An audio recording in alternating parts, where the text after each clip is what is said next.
everybody. Russ Pullman back with Judith Rotana, who I just caught thinking she had more time. Yeah, you caught me. That's okay. I'll sip a little later. Go ahead. Okay. I don't want you parched. A quick little sip. There you go. Right, take a break anytime, my friend. Oh my gosh. Judith Rotana back with me to talk about what's driving you crazy and how you fixed it since we last talked about a month ago. Yeah. I'm going to tell you what's driving me crazy. Oh, no. And you can't fix it. People have lost their minds when it comes to holiday traffic.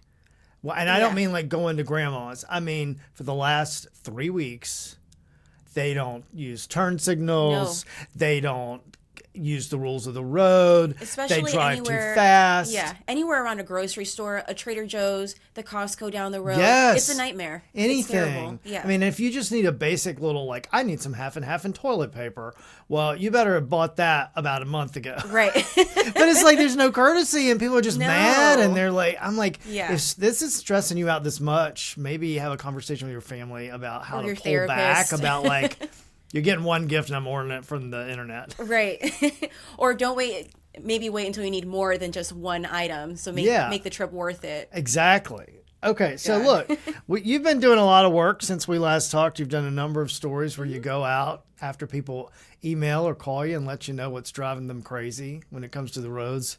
Yes. As we said, we can't fix the drivers. But we can try to fix the things that the drivers drive on, and we can try to fix the environment. This is true. And one of the ones we talked about that you were working on last time that was taking a while because you have to go through, the red tape and figure out who to talk to and all that kind of stuff, is handicap parking and the spots that exist in some places. So tell me a little bit, give me the background on that one, what you've done since. So this is a story we were talking a little bit about last time, but it's a shopping center, Briar Creek. Everybody knows where the Michaels and the Petco and all of that are. This man reached out and said, hey, there's some handicap parking here that isn't really handicap friendly. It was a handicap spot sitting in between two regular spots. So, he has a service dog he uses, he has a cane he uses, and there's just no room to get out of there. If you're in a wheelchair, you can't get out of that spot either. So, for weeks, we reached out to shopping center, property management, their communications folks. And when you say reach out, that means what? How? That means emailing, leaving a voicemail, calling, just trying to figure out who is in charge of this place and who can make some things happen. I even reached out to their legal department because I thought this is something you probably have to deal with if it gets bad enough. Sure. No response at all, not even an acknowledgement of we'll look into it.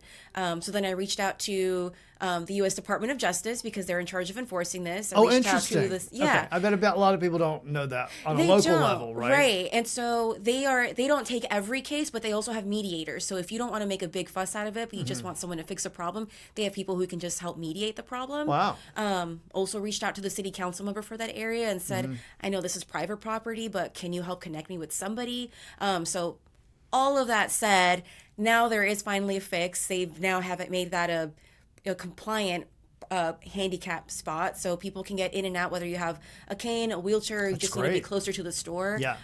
So that's great. I actually just got an email last night from somebody. I'll read it to you because I have it pulled up here. Yeah. And this person said, they wanted to thank us for the story, and they said, you'll never meet the many people that your work will help in the coming years, but please remember that what you all did will be helping people for years to come. Happy holidays and Merry Christmas. That is wonderful. Yeah, and this isn't even the person who initially contacted us. Wow. So I think it just goes to show that all these little issues, sure, even if it's just one person reaching out about them, yeah, they impact more than one person. So who did it come down to, or what agency did it come down to make the final call to make sure that this got fixed? So the city connected me with the person, gave me some phone numbers, but not really anybody who can help enforce it.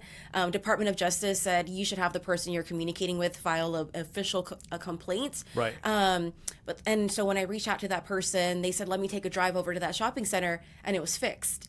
Wow. So I don't know if maybe these people were tired of getting my calls and emails, or maybe their legal department finally said, hey, let's actually do something about this, or I don't know how they got wind of it. Maybe the city called or something, but through all of that, sure, we got there, and it was a pretty simple fix. All they had to do was paint some white stripes on the floor, and that's it. They were compliant, and people can get in and out of there safely.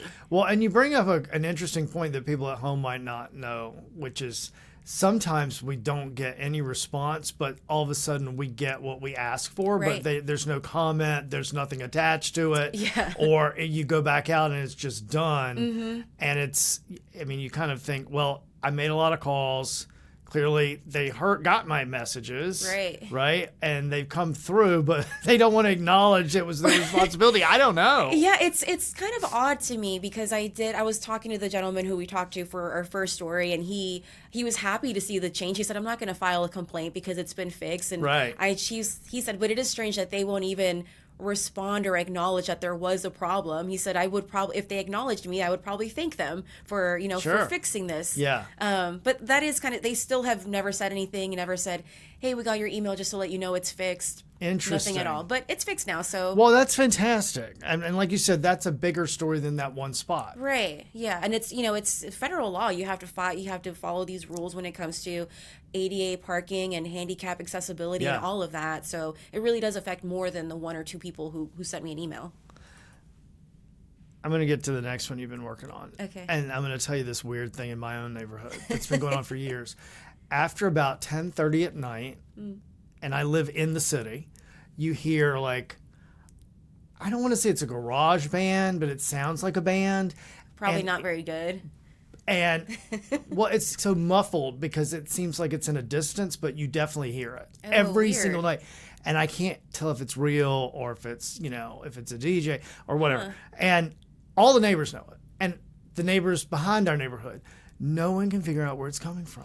I wonder if it's just some weird thing where the sound just carries through the woods I and don't into know. your It's home. just That's so bizarre. odd. No one knows where it's coming from. And you talked to a lot of your neighbors, so I feel you would have figured out who it was if it was people right in that immediate It's definitely neighborhood. not in my neighborhood. It's definitely coming from outside the neighborhood. That's so but strange. decibels carry. Yeah, and they depending do. on the topography of the land and the buildings, it it's so can true. be worse or not as If bad. you're in a valley, Yeah, that for kind sure. of thing, or any Yeah. kind of bottom of some hill or something. Exactly. Yeah. So that's something you've been talking about, not my neighborhood, but something else. Right. Over in Harnett County, every week I get at least one or two emails from somebody saying, we did an initial story a couple of months ago about noise complaints there. Yeah. And since then, every week or two, I still get people emailing me saying, I'm going through the same thing. I am also calling and not getting anything.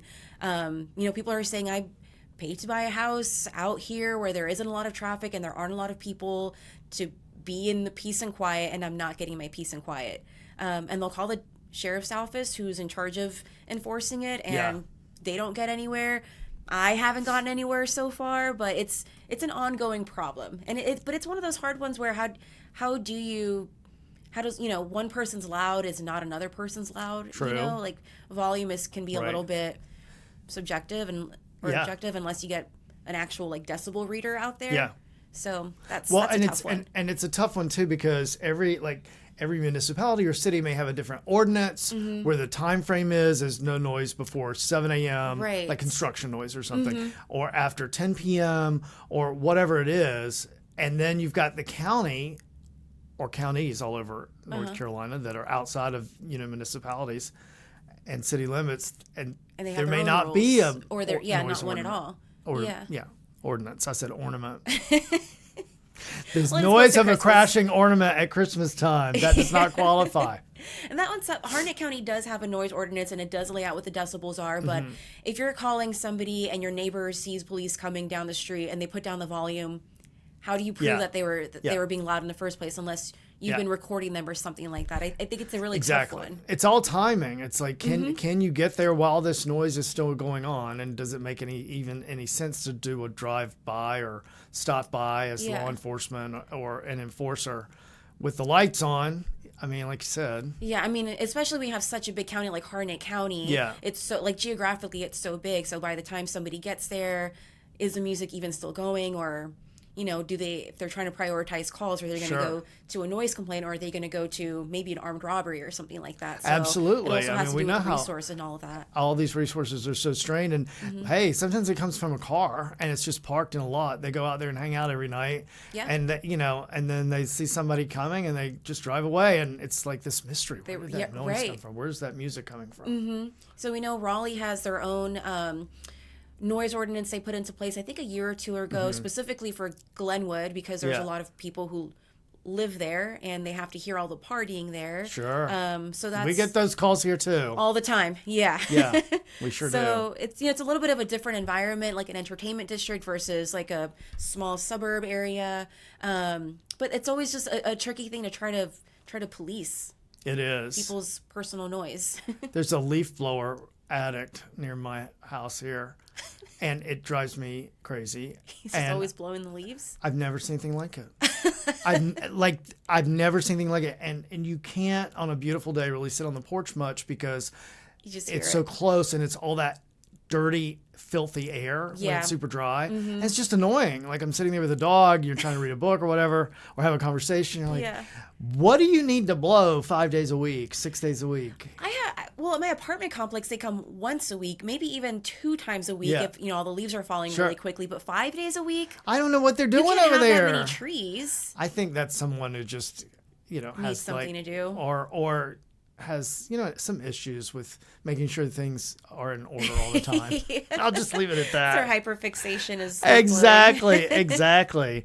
All right, Judith. We're gonna come back. We're gonna take a little break so we can make some money to pay for this. Okay. So we can keep fixing these things. Right. And we'll take a little break.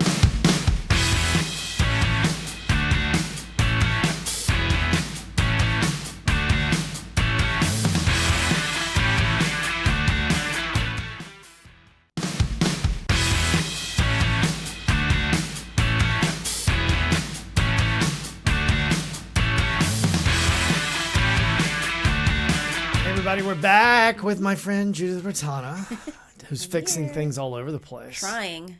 Some You of them are. a little quicker than others. We know that. Some are not as don't take that long. No, some only maybe a couple of hours. We talked about the trash in Durham a couple of weeks, a month ago now, I guess. That was and fast. That was maybe 2 hours, an hour or so. And if you missed that episode, people, by the way, you can catch it. Just go down the screen where you are and scroll along and you'll find it. That's right. So let's talk a little bit about narrow bridge concerns. What's that all about? So this is a story that dates back almost 6 years now. We're at the end of 2025. In 2020, when we first started doing What's Driving You Crazy, we did a story about a very narrow bridge. It's kind of windy, a little bit difficult to navigate, especially when you have cars coming in both directions. And at that time, the state said it'll be done. We'll have a new bridge there by 2022. Well, now it's 2025, almost 2026. Yeah. No new bridge. Oh, dear. And so I did some digging, reached out to the state, got some information, and it's not actually going to be completed until at least 2034. Now, look, I'm looking at this video. It's not even that big of a bridge. It's not. It's very small, but that's part of the problem is the state prioritizes projects based on how heavily the bridge is Gotcha. traveled, the condition of the bridge. And if it's not that bad, and if there are worse bridges, and it kind of stays low on that priority list, which is why we now have an almost 10-year delay. Wow. More than 10-year delay. And I wouldn't even think it'd be like that high on the expense level compared to some of these things we see. Right. I mean, they have to deal with what's going on with water and anything like Yeah, that. and there's a culvert a water and all right, that kind of stuff. Yeah. right under that. And, there's tons of, this is in Holly Springs, by the way. There's tons of construction there, tons of new homes. So we know there's only going to be more traffic going through there, more people. There's still a lot of undeveloped land there, but it's going to be filled up with houses. You have to make sure these roads accommodate for it while also making sure that your resources like your waterways Well, if aren't you being got new impacted. houses being built, that's a lot of construction trucks coming through too. Right. So where exactly. are you? What have you done so far on this one? So this one, it's not really one where we have a solution. We just kind of have to wait. The state says the biggest problem is funding and where this kind of bridge lands on their priority list. So unfortunately, they do have to, the state, like everybody else, is on a budget. If you have, especially when we start looking at what's happening in Western North Carolina, a Yeah. lot of money is going to fix those roads too. Sure. So you're taking some money away from the We're projects always one happening storm here. away. Like it's like, Right. with our own health. Sometimes it's like you're one hospital stay away from if you're paycheck to paycheck. Yeah, exactly. Yeah. For sure. So now we do have to wait some time. The state does say they're in the middle of acquiring the properties around it and notifying those affected property Yeah. owners. But I think this is just going to be one where we can't fix it, but at least we can let people know why this is taking so long. Well, and they have to, also the onus is on the driver too to slow down, be Mm-hmm. Right. careful, be mindful. And there are, just I don't have a speedometer when I'm out there or a radar gun, but I can see that some people are going a little bit faster than they should be. Some people getting out of their lane when they're making that sharp curve on that Yeah. bridge. And it does have the two lines there that you're not supposed to cross over or try Right. to pass anyone. So it's not in terrible condition, but it's just kind of outdated, and it's Sure. just not for today's standards or for the future standards, really. It reminds me of so much of rural North Carolina Mm-hmm. or the outskirts of urban areas. I mean, we're massive in this state in Yeah. terms of how many roads that and small country roads that we've got that have bridges exactly like this one I'm seeing here. That now we just have to look for the Yeah. money to get them up to date. And this is an area of Holly Springs that it's not right in the heart of Holly Springs. It's not, a super populated area. Yeah. But you can see that there are new houses and that there are going to be more houses. So, I mean, by 2034, there's going to be a lot more traffic on there than there Right. is today. Right. So, and then by that point, who knows then how outdated that's Yeah. going to be. So it's always trying to plan for the future, trying to find the money. And there's always, what comes before in terms of permitting, environmental impact study, and then you've got to also factor in the cost of everything because, as we know, they plan a project to start in X year, and we get to X year and It's it's twice as much. twice as much, Right. or a third as much, or whatever, and then it gets pushed because it's over budget. We saw that here in Raleigh with some of the Six Forks projects Right. recently. Yeah. I right? mean, Six Forks, you drive down there, it's impossible to get anywhere in your usual time. Anyway, it's Yeah. really difficult to get across there. And now the city says, we know it's a problem. We know there's a lot of traffic, but there's just not enough money because this project has gotten so much more expensive than we initially thought it was going to be. And So- then but at the same time, if they want growth, and with that growth comes, property taxes and Mm-hmm. all sorts of things with, in terms of, helping the economy. Right.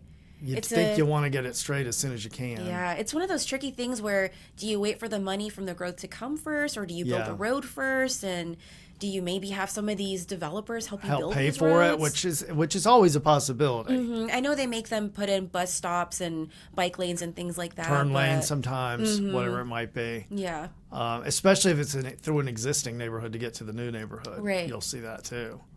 yeah. So what's on the horizon, Judith, for 2026 for you? in all of on the this? horizon? Hopefully, hearing from more people about things that are driving them crazy. Yeah. Still trying to figure out what's going on in Harnett County, where we can't get to some of these noise complaints. But yeah, just if anybody out there has anything that's driving them crazy, if you just want answers about something, you can always reach out to me. As I mentioned last time, I respond to everybody, or at least I hope I do. If Yeah. I missed you, feel free to double back with me.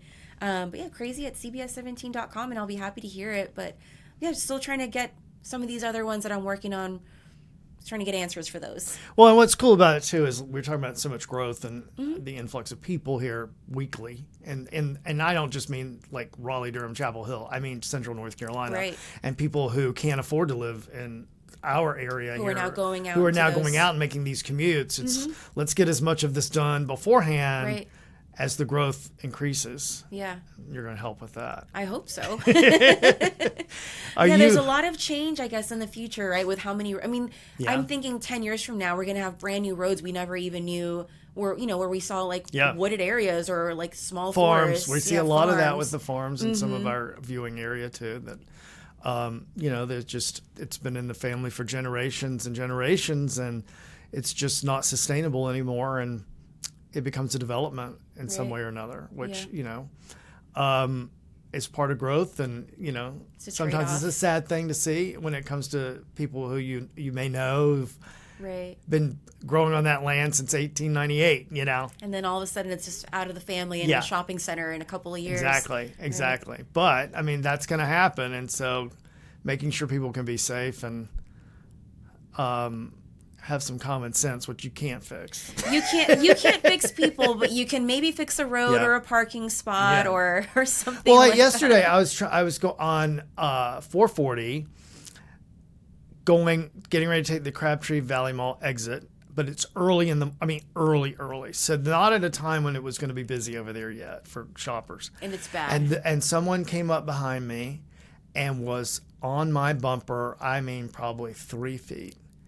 There were 2 lanes on the other side of me they could go with plenty of space, and decided to ride me until I was able to get on the off ramp. Oh my god. What's the point of that? Yeah, and then It's you so always, dangerous. and you end up at the same Yeah. red light anyway, so then Yeah. nobody got anywhere. No, I mean no, they kept going on 440. So like, why not get in the other lane and get on? Right. I've been at that exit and I've seen somebody hit somebody's bumper and then just take Yeah. off. It's And unfortunate. yeah, that's a tricky exit to begin with, is. especially around the holidays. And Yeah. that's my exit to go home, so I'm Yeah. always stuck there. Well, and I think, you know how like you drive and there's that phenomenon where you know what you're doing, you're driving and you're being safe, but your brain is somewhere else. Yes, you're just on autopilot. Exactly. That's a real thing. Yes. But I think people are so stressed this time of year too. They're overthinking things instead of paying attention to the danger. Right. And really, if you get around one car, if you get around 2 cars, you're not getting anywhere faster. Well, how many? This is not supposed to turn into Russ and Judith's rant, but how many times, like you said, you they're flying past you, and you get to the stoplight, and there they are. Right. You Or they're could have flying been past you on pulled. the You highway. could have and hurt you're, somebody. And you're both not on the getting any same faster. off ramp, or Yeah. both going to the same place and get there at the same time. Take a breath, people. Just breathe, relax. Exactly. You know, unless you're traveling a huge distance, going an extra 5-10 miles per hour is really not going to get you anywhere not gonna any do quicker. much. Nope. Maybe it just makes you feel better, but should have just left your house earlier, I guess. Yeah, and it's like sometimes I think it's just anger driving because they're mad at something else. There's nothing to do with the road. Right. Yeah, I don't want to get in the middle of that. Yeah, Leave me out of it. Leave us out of it. Here's to a happy 2026 coming up. I know you're going to do a Yes. lot of great work. Thank you. I'm excited for it. We appreciate it. Yeah, and I hope that as we get more and more of these stories out there, people will feel a little courageous and a little Yeah. inspired to maybe, throw their complaints out there and reach out to us, even if it's something we can't fix. Maybe we can just help educate a little bit. What's the email again? crazy@cbs17.com. All right, Judith. Happy holidays and Happy New holidays. Year. Happy New Year. We're almost there. Almost there.